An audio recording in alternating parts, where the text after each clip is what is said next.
Pessoal, bom dia a todas e todos. Queria, em primeiro lugar, agradecer a Denise, o Cirilo, o Carlos Magno por esse convite. É um prazer estar aqui conversando com vocês sobre esse tema que, como a Denise colocou, nunca sai de moda. É igual jeans, né? Nunca sai de moda. Então, o desafio aqui é falar de higiene de mãos 170 anos depois de Semmelweis. Aqui, só para ilustrar, nós temos uma foto de um busto, para vocês verem a importância desse cara para a ciência e para a medicina em particular. No prédio central da Organização Mundial de Saúde tem um busto em homenagem ao Semmelweis, que é esse aqui. Então, quando essa guerra insana entre a Ucrânia e a Rússia acabar, vocês retomarem seus passeios semestrais pela Europa, vocês podem passar lá em Genebra, visitar o busto do Semmelweis, e também passar em Budapeste e visitar o museu dedicado a Semmelweis. O Carlos Magno já foi lá umas 4 vezes. Eu ainda não fui, mas ele me falou que é muito bom. Então, vamos lá. Não tenho conflito nenhum de interesse a declarar. Eu queria começar dizendo o seguinte. Décadas atrás, quando a gente avançou no controle das doenças infecciosas, houve quem predissesse que elas iam acabar, né? Então, se a gente olhar o fenômeno da transição epidemiológica no Brasil, isso é um estudo publicado no Lancet, a gente vê que as doenças infecciosas, elas vêm num declínio como causa de morte, graças à melhoria das condições de vida, de alimentação, produção de alimentos, vacina, antibiótico e tudo mais. Porém, o que o Omham não previu lá atrás, quando ele descreveu a transição epidemiológica, é que as pessoas que vivem cada vez mais e vão desenvolver câncer... Essa ponteira não está funcionando, ou eu estou... Aqui. Está ótimo. O que o Omham não previu é que esses caras aqui, ó, que iam morrer de infarto, de câncer, de acidente, às vezes... um tipo particular de infecção é a gota d'água para eles, não é? Quem nunca viu aqui um cara com enfisema que pega uma pneumonia e morre? Um cara que sofre um TCE, faz uma meningite hospitalar e morre, né? Então, as infecções hospitalares, elas estão ganhando cada vez mais importância, porque elas são muitas vezes o desfecho final de todos esses pacientes aqui. Tanto que, esse ano, as infecções associadas aos cuidados da saúde foram discutidas na Assembleia Mundial da OMS. Isso é a primeira vez que acontece em toda a história das Assembleias Mundiais, tá? E a OMS estima, então, que de cada 100 pacientes que se internam nos hospitais para cuidados agudos, 7 nos países mais ricos e 15 nos países mais pobres vão desenvolver alguma dessas infecções.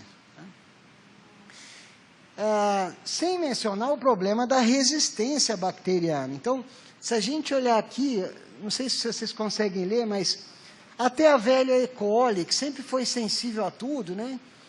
Olha aqui, anualmente, pelo menos em 2019, houve quase 1 milhão de mortes associadas à Escherichia coli resistente. Então, todas reunidas, as bactérias resistentes matam hoje mais de 1 milhão de pessoas por ano, o que é aproximadamente 1/6 do que a Covid já matou, tá? Bom, e aí retoma-se, então, renova-se a importância de discutir higiene de mãos. E se a gente olhar o reflexo disso na literatura científica, a gente vê aqui o número de papers abordando essa questão a cada ano desde 1970. Veja que, em 2020, nós tivemos aproximadamente 1.500 papers publicados em revistas indexadas no Medline, discutindo Renardinho. E aí, claro que a pandemia contribuiu muito para isso, vocês sabem muito bem, né? Então, se a gente olhar esse documento da OMS, publicado esse ano, ele reafirma a questão da estratégia multimodal, que foi publicada lá 10, 12 anos atrás, né? com os pilares, né, de uma campanha multimodal para a promoção de higiene de mãos, que consiste na mudança do sistema, treinamento e educação, monitoramento e feedback, posters no local de trabalho e cultura de segurança. O que eu vou procurar fazer ao longo dessa apresentação é dizer alguns aspectos inovadores relativos a cada um desses pilares que tem sido publicado nos últimos 10 anos. É lógico, tem muita coisa, não dá para falar de tudo, né? Eu pincei algumas coisas com as quais eu tive a oportunidade de trabalhar e outras que eu julguei relevantes, mas se você for estudar a fundo, tem milhares de outras coisas para serem faladas sobre o tema. Então, não pretendo ser exaustivo nessa apresentação. Começando com System Change. System Change, basicamente, é você oferecer na sua instituição condições adequadas de insumo, de estrutura, para a higiene das mãos. Você ter uma pia adequada, você ter fluxo de água corrente, você ter produto alcoólico no point of care, né? A gente acha isso tão banal, tão básico, mas alguns países da África, 70% das casas não têm acesso à água encanada. 80% dos hospitais não têm acesso à água encanada. Então, talvez não seja assim tão básico para o mundo em contexto, né?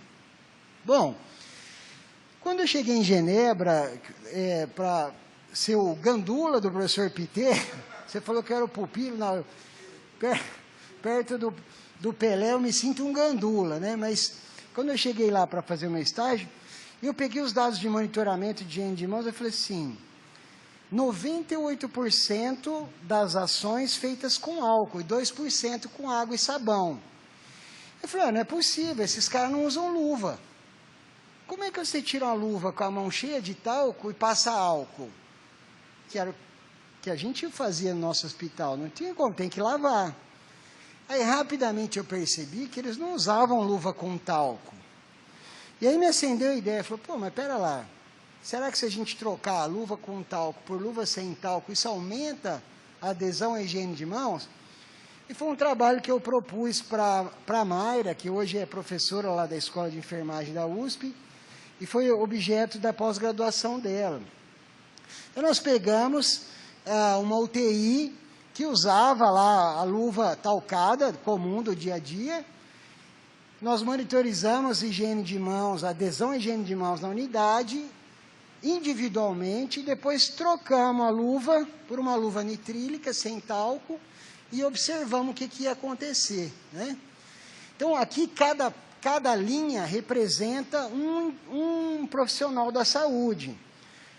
E aqui, em azul, era a adesão observada quando as luvas eram talcadas, e em vermelho, a adesão observada no mesmo profissional depois que houve a troca.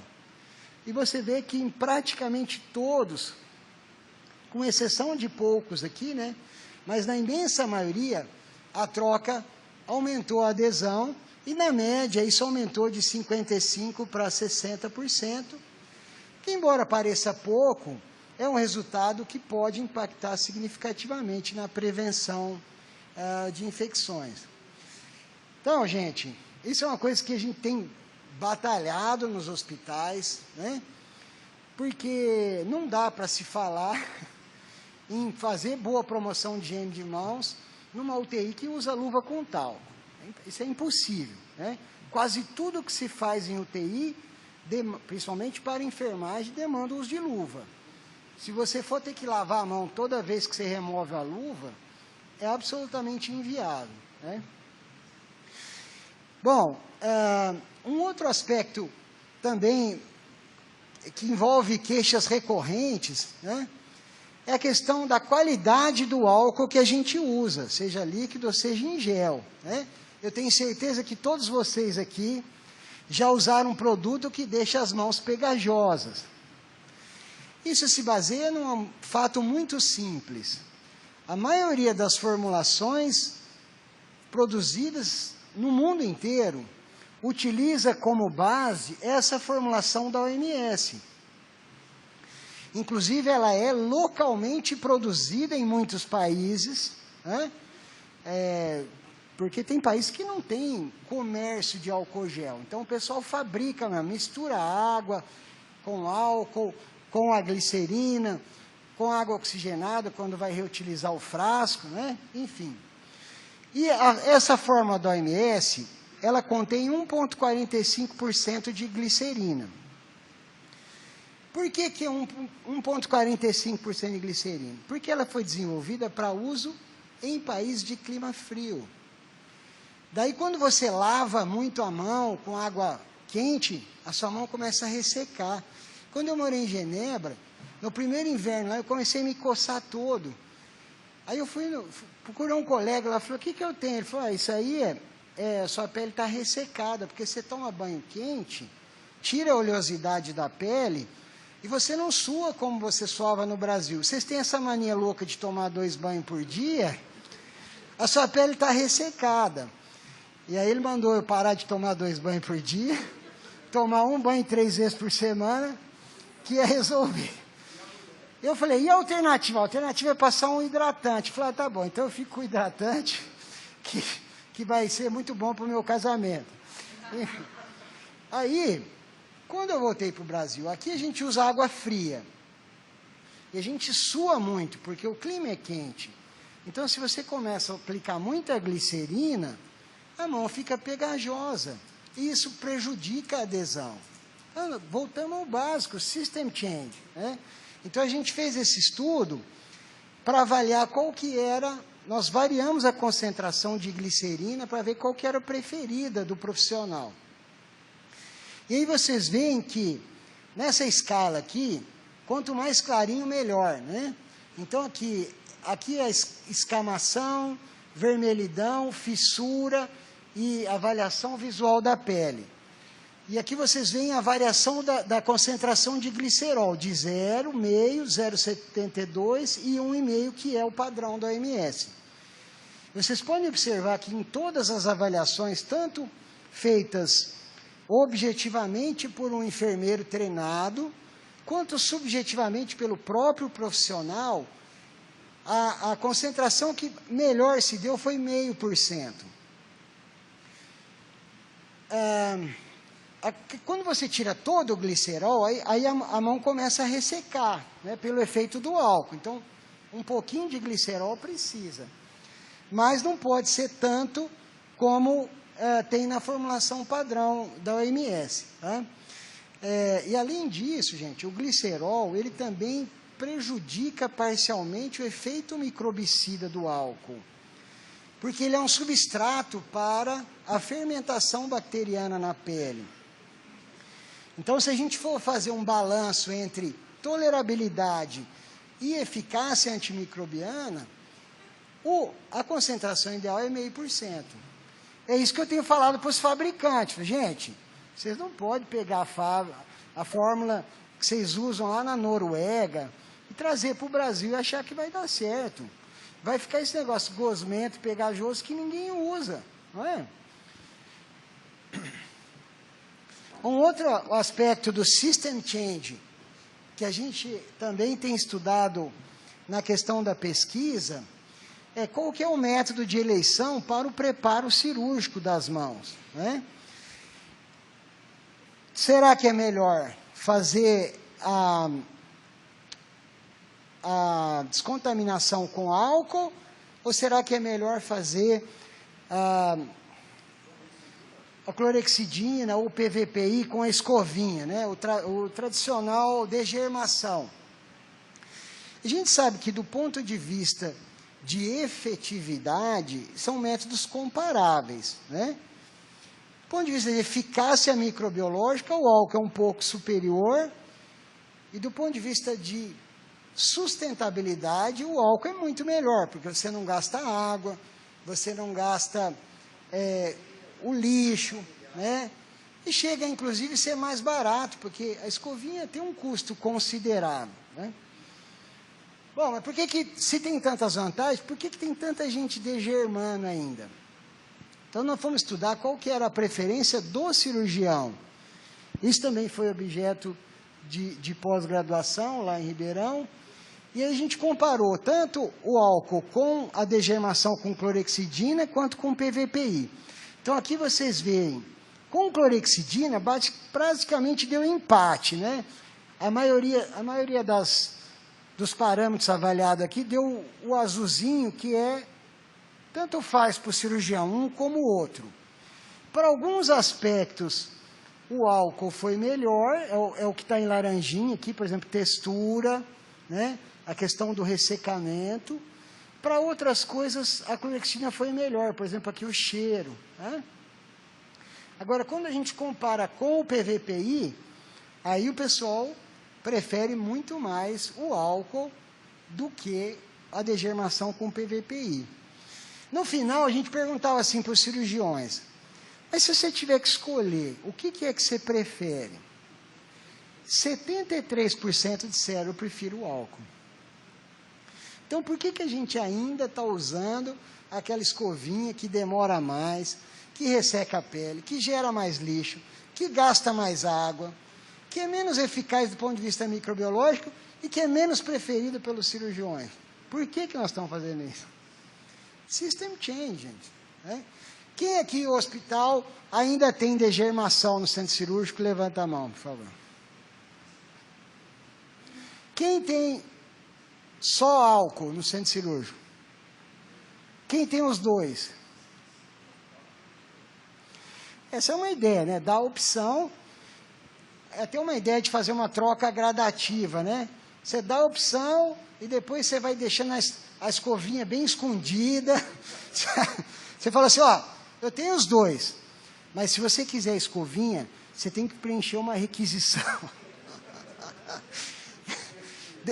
3 dias de antecedência, em 3 vias, e assinada pela doutora Ana Sara Levin, com o carimbo dourado. Gente, é uma maneira da gente ir, como se diz, como diz aquele louco que falou lá, passando a boiada, não é? Só que lá no mau sentido, aqui no bom sentido. Bom, um outro aspecto muito importante da campanha multimodal é a questão de treinamento e educação, né? E aqui uma ferramenta que tem sido muito usada no exterior, já está sendo usada no Brasil, uma ferramenta tecnológica, inventada pelo meu colega Thomas Heidberg, é o Handing Scan, que inclusive leva o nome do Semmelweis. É um negócio muito criativo, muito interessante, que é o seguinte, você passa um álcool gel com uma substância fluorescente e você enfia a mão nessa câmera escura e ela então faz a leitura de qual foi a cobertura da sua superfície de pele que foi efetivamente exposta ao álcool. E aí você vê aonde ficou verdinho, passou, e aonde falhou, falhou, né? E ele te solta fotos como essa, fotos bonitas, em que você vê, olha, você esqueceu de descontaminar o dedão, é super importante. Você esqueceu de descontaminar aqui o dorso das mãos, e assim por diante, né? A ponta dos dedos, tá? Então, é uma ferramenta que ajuda muito a treinar as pessoas a aplicação do álcool, né? Você pode fazer isso de maneira caseira, a gente faz lá em Ribeirão, com uma lâmpada UV e um álcool gel que você mistura a fluoresceína. A única vantagem do equipamento é que ele tem um algoritmo que já te calcula em percentual de cobertura. Enquanto o sistema Tupiniquim, você dá uma olhada lá, você fala assim, ah, tá bom, tá ruim, tá mais ou menos, né? Enfim. E uma coisa muito interessante que o Thomas avaliou junto com a equipe do PT também, é que a cobertura, ela é proporcional ao volume de álcool que você usa, né? Então, quando você usa 1 ml de álcool, olha que você tem o percentual de cobertura que é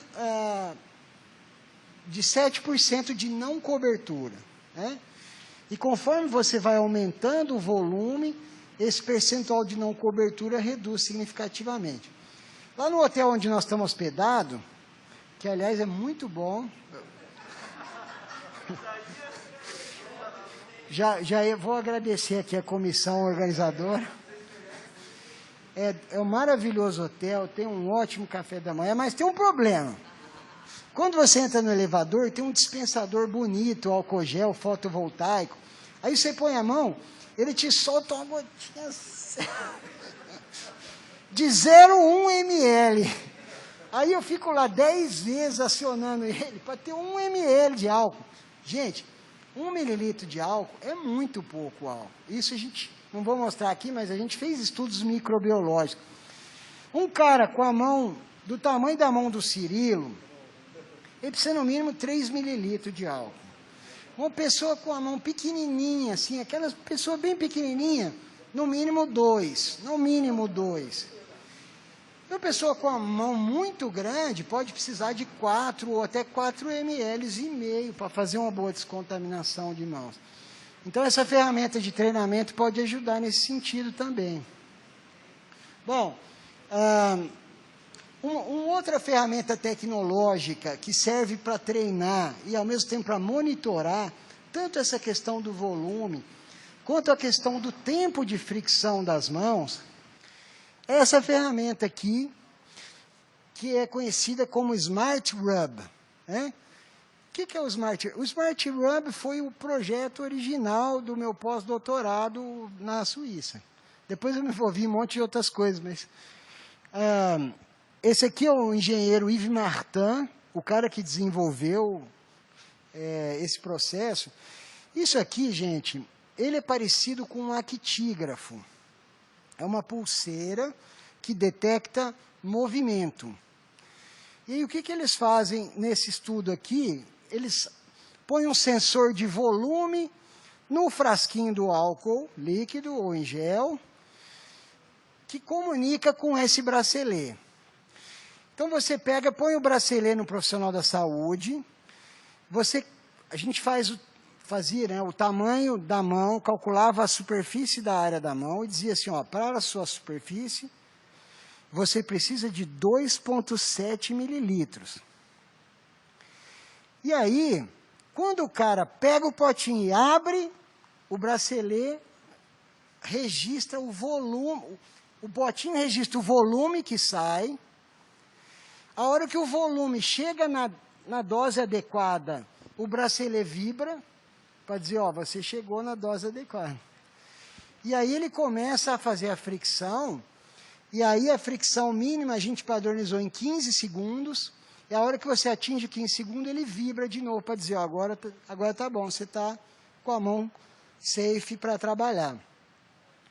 Essa aqui é a doutora Daniela Pires, a infectologista que me sucedeu como gandula do PT, e a pessoa excepcional de trabalhar, né? E aqui os carregadores, todo o sistema que foi feito nesse estudo. Então, o que a gente observou nesse estudo é que ele serve muito bem para melhorar a qualidade do gesto. Então, ele conseguiu, com a intervenção, a gente conseguiu melhorar aumentar o volume de utilização, ainda pequeno, 1,7 na média é ainda pouco, mas já é um pouco melhor do que 1,12, que era o que usava no período pré-intervenção.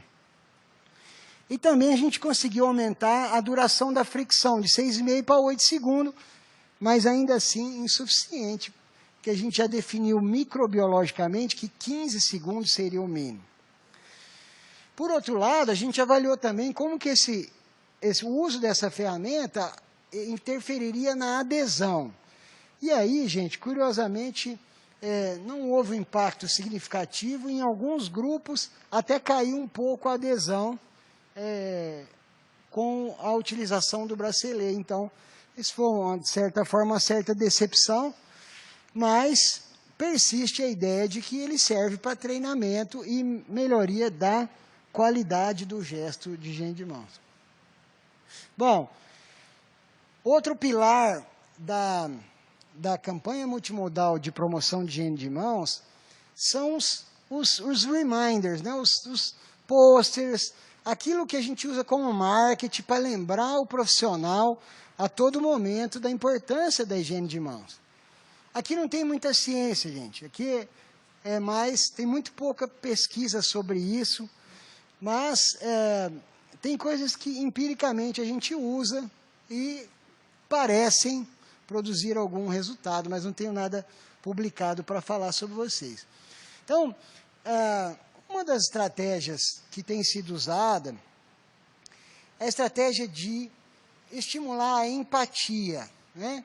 Eu digo sempre para os alunos, para os residentes, hoje vocês são jovens, bonitos, saudáveis, vocês também vão ficar velho, pelancudo, diabético, e assim por diante, não é? E a gente tem que pensar que amanhã nós vamos ser os usuários desse sistema. Amanhã os nossos entes queridos podem estar usando esse sistema. Então, ferramentas de desenvolvimento da empatia podem contribuir para otimizar a higiene de mãos, né? Você dar ao paciente a mesma atenção, o mesmo tipo de cuidado que você gostaria de ter, né? Como aqui nesse cartaz que você falou, ó, poderia ser você nessa cama, né? Amanhã depois, pode ser. Esse aqui funciona muito bem em pediatria, né? A criancinha, a foto da Anne Guedes, a criancinha rezando, pelo amor de Deus, Senhor, faça com que todo mundo aqui use, faça a hand hygiene antes de tocar as crianças, né? Esse outro aqui, estimulando você a proteger a vida que está em suas mãos. A mesma coisa aqui, né? Proteger a vida que está em suas mãos. Esse é meu filho, Gabriel. Agora está com 15 anos, mal educado. Quando ele era assim, ele não dava trabalho, mas agora dá um trabalho. Você ainda não descontaminou as mãos para me tocar? Quer dizer, que absurdo, né? São tipos de cartazes que podem ser usados para otimizar a questão da higiene de mãos. E o último pilar da campanha é talvez o mais difícil de ser alcançado, que é a cultura de segurança. Cultura de segurança é um termo que surgiu após o acidente nuclear de Chernobyl, na Ucrânia. Porque aquele acidente, ele revelou que houve muitos erros em sequência que poderiam ter sido evitados se houvesse uma cultura de segurança, com dupla checagem, com dupla barreira, né? Isso depois foi um termo, surgiu na indústria nuclear, depois foi incorporado pela aviação e finalmente chegou na área da saúde, né? Cultura de segurança passa pela estimulação da participação do paciente, né? Hoje tem movimentos de pacientes com pós-Covid, organizações que representam essas pessoas no Reino Unido, e um dos lemas deles é Nothing about us without us. Você não fala nada sobre nós sem nós participarmos, né? Não existe mais, ou pelo menos não é mais apropriado, o profissional da saúde que manda o paciente, você vai fazer isso, aquilo, você vai fazer. Hoje, cada vez mais, a gente tem que envolver o paciente como participante ativo do seu cuidado. E isso diz respeito também à higiene de mãos. Esse estudo, chamado Main dans la main, main dans la main, em francês, significa de mãos dadas. Um estudo em que o paciente, ao chegar para ser admitido, obviamente, desde que consciente e orientado, né? Não se aplica aqui nem a criança, nem a pessoa inconsciente. A enfermeira responsável pelo setor dizia assim, olha, essas são as minhas indicações para a higiene de mãos. E você é bem-vindo para me cobrá-las quando eu me esquecer delas. Essas são as suas indicações para a higiene de mãos. quando você for se alimentar, quando você assoar o nariz, quando você for ao banheiro, você também precisa praticar a higiene de mãos, né? E aí, o pessoal avaliou a adesão à higiene de mãos, está publicado no Lancet, sequencialmente a intervenção. Oi, beleza, estou acabando já. Então, você vê que houve um aumento de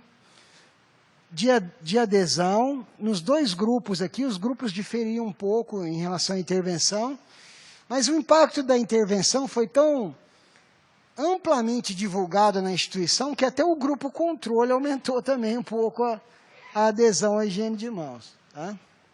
Bom, tem uma ferramenta muito interessante que foi desenvolvida pela Universidade de Glasgow, no Reino Unido, que é a ferramenta CARE. O CARE, Connecting, Assessing, Responding, Empowering, é uma ferramenta que estimula como você ensinar empatia para o profissional da saúde. Ela não foi desenvolvida especificamente para a higiene de mãos, mas ela se adapta muito bem a esse quesito. Então, você olha a vozinha lá, de 94 anos, e fala, poxa, podia ser minha avó, né? Será que eu vou lá com a mão cheia de estafilococos? Não, vou me precaver. Esses são os pais do professor Pitê, né? Então, opa.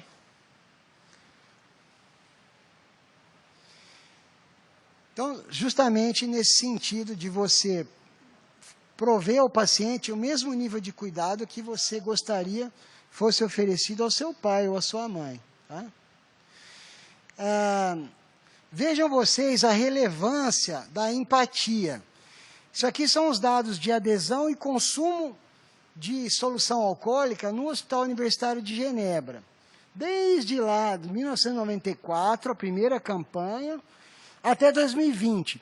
Está vendo em vermelhinho o consumo? Veja que o consumo explodiu. Aumentou na pandemia do H1N1 e explodiu na pandemia de Covid. Por quê? Porque o profissional está preocupado consigo mesmo, mais do que com o paciente.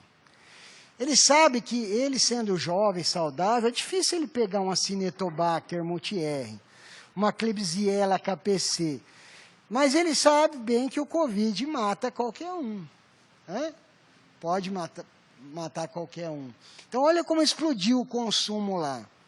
E vejam vocês que até a adesão não aumentou tanto assim. Quer dizer, um uso até inapropriado, que não refletiu positivamente na adesão. Tá? Daí a importância da gente ensinar essa questão da empatia.